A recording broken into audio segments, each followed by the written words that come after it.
Bon and Viv, the spiked black cherry rosemary seltzer. I like the idea of the combination. Yeah, oh yeah. Especially if there's a little bit of real rosemary kind of flavor in there, right? You know? I like it. Absolutely. 4.5% alcohol by volume. Smells like cough syrup, dude. Boy, that black cherry is really, wow.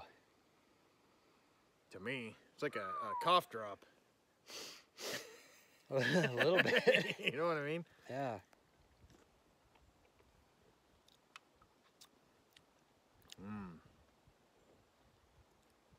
Dries out so hard at the Oh, end, though. man, I know.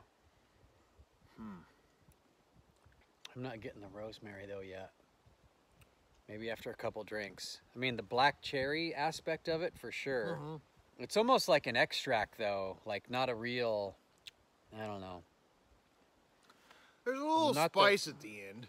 Got a slight singe at the end there. I get the rosemary a tiny bit.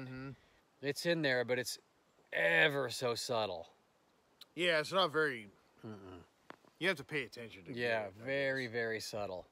But I love the idea of it, because you could take some of this with some real fresh rosemary and some real fresh black cherries and crush them all up in a mortar and pestle and make like a make a little sauce with some, you know, like some brown butter and pour that over a steak or something. Oh my God. I instantly went to crepes.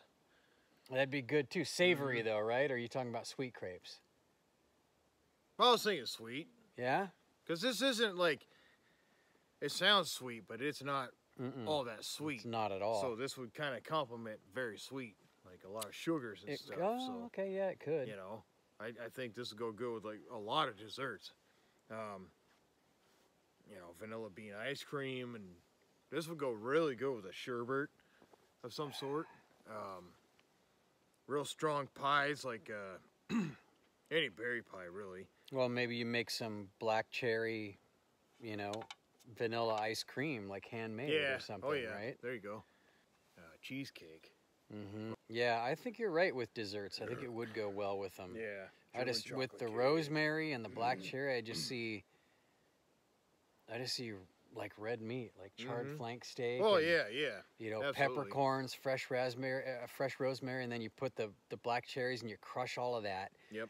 Over a good charbroiled steak, and oh man, it'd be fucking amazing with some brown butter poured on that. Oh yeah. So something real gamey. This would kind of chop right through. Yeah, real lean too. Yeah. Like that. Although this would work with fatty stuff too. Oh, absolutely. Like you could take the, you know, the crown meat and stuff out of a ribeye, and it would be unbelievable. A bite of that with this. It's be good with something real strong, like a first sandwich, like pastrami or roast beef or something like that. Yeah, any of those like cured beef. Yeah, like corned beef, like a good fatty corned beef maybe on some marble rye or something. Yeah, absolutely. Or grilled shrimp or something maybe. You know, something kind of richer but like seafoodish. Yeah, absolutely. Smoked salmon. Oh yeah. Smoked salmon crumbled over maybe just like a mozzarella, sun-dried tomato, smoked salmon, fired roasted pizza or something. Oh yeah. Yeah, it's not.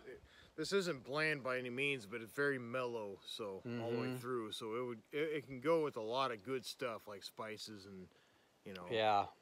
Some hearty things, you know. Pepper for sure, dude. Oh yeah, pepper. The black cherry just lends itself so much. It's go really good with like any sort of starch, like potatoes and stuff as well. This is a really well-crafted seltzer, dude. Yeah, it's actually pretty cool. Yeah, it's good. I mean, I like that black cherry flavor. It's a little artificially, you know, a little artificial kind of in the flavor, but it's good. It works. With that slight hint of rosemary too. It's fucking just a tiny at the end. I think you're right. I don't know who thought of that, but that was pretty good. I mean, they made something good out of it. So, but yeah, yeah, I'm into it. Me too.